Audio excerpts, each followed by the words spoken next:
In 2019, in a sleepy town outside of Atlanta, a 34-year-old black woman named Janelle Carter walked into Crestview Auto Sales with one simple goal: buy a car.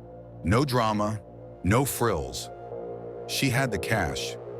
She'd done her homework. She knew exactly what she wanted. A black 2018 Nissan Altima. Reliable, clean history, low mileage. Welcome to True Crime Unraveled. We dive into the stories that shake us to the core.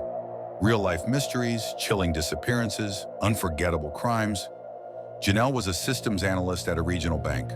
No kids. Divorced, lived alone. Paid her bills on time. The kind of customer any dealership should dream about. But what happened inside that dealership would spiral into one of the strangest unsolved cases Georgia's ever seen. And it all started with one question. Is your husband signing too? The salesman's name was Troy Benson, 27, white, new to the job. When Janelle sat down and started signing paperwork, Troy smiled and asked, "So, does your husband need to come in to approve anything before we process this?" She looked up, paused. Then she said calmly, "I'm not married. Why would you need his approval?" What Troy should have said was, "I'm sorry." But instead, he laughed. "Just asking. Most women don't make big purchases like this on their own." 10 seconds of silence. That's when Janelle stood up, left her ID on the table, and walked out. That was the last time anyone at Crestview Auto saw her. 3 hours later, Janelle's best friend Marla got a voicemail. "Hey, something weird just happened at this dealership. I'll explain later. I don't feel right." She never called back. By 9 p.m., her phone was off. By 10:15, her GPS signal vanished off the I-285. And by morning, her car, her keys, her purse, and Janelle herself were gone. Police began a search.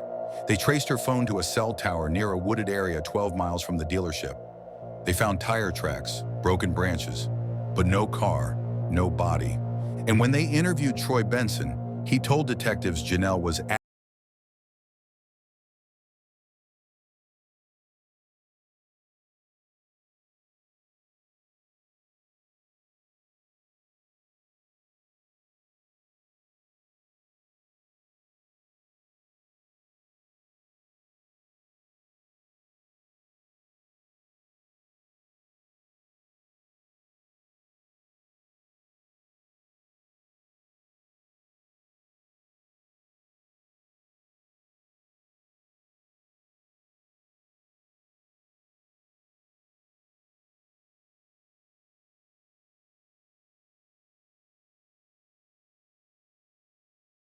did.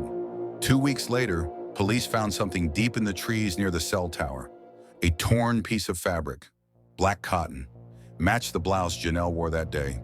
Next to it, a single car key, no fingerprints, but under UV light, traces of blood, too degraded for a full DNA profile, but enough to raise red flags. Then came the biggest twist. Investigators discovered that Troy Benson had been fired from 2 previous dealerships for harassment complaints. One involved another black female customer. The other, a co-worker who claimed Troy followed her home. None of this had been disclosed when he was hired. And in a small-town dealership with no cameras, no HR department, and no oversight, Troy had power, and Janelle knew it. It's been 4 years. Janelle Carter has never been found. Her bank account, untouched. Her social, inactive. The dealership was quietly sold. And Troy moved out of state, no charges filed. But a new witness just came forward. Someone who says they saw Janelle leave in a different car that night. A car registered in Troy's brother's name. And what's worse, that car was reported stolen 2 days after she disappeared. 3 years after the disappearance, a man named Andre Gibbons walked into the Douglas County Sheriff's Office, said he used to work detailing cars on the side. Said one night in late 2019, Troy Benson pulled up to his cousin's auto body shop in a silver sedan. Car was scratched, muddy, trunk dented, and the inside smelled like bleach, Andre said, like someone was trying to erase something. Troy paid $400 in cash, no questions, and left in a different vehicle. Andre didn't think much of it. until he saw a missing poster, until he saw her face. The car Andre described matched a silver 2010 Honda Accord, registered to Ryan Benson, Troy's brother, reported stolen 2 days after Janelle vanished. But there's more. Ryan filed the report in South Carolina, 3 hours away.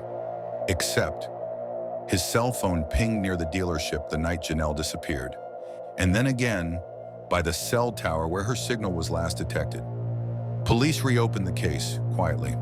They tracked down Ryan Benson. He was living in Charleston, working as a bartender under a different name. When they asked him about the car, he said it was stolen while he was out of town. But phone records, gas purchases, and ATM withdrawals, all in Georgia that week. And then, a smoking gun. The trunk of that silver Accord had been junked, but in a salvage yard outside Macon, investigators found the original trunk liner, stuffed into a dumpster. DNA analysis came back last month. One match, Janelle Carter. Blood, fibers, skin cells. It wasn't just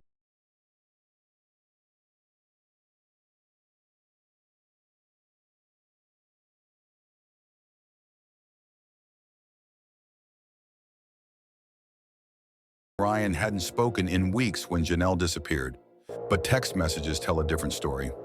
Troy, we have a problem. She left. She said she was going to report me. Ryan, then we handle it, like last time. Wait, last time? After Ryan's arrest, Marla started digging. She looked up every missing woman in Georgia in the last 5 years. She found one. Tamika Reynolds, 24. Vanished in 2017. Bought a car from a dealership, 3 towns over. The salesman, Troy Benson. Tamika never made it home. Case was cold until now. And just this week, Marla got a message from a woman in Savannah. She said, "I think I'm the one who got away." Part 2, the woman who got away, the secret Troy tried to bury. She has the texts, the threats, the photos, and a location. Janelle might still be near. If this story moved you, share it. And if you're drawn to cases that linger long after the screen fades, you're in the right place. Hit that subscribe button, and let's keep unraveling the truth.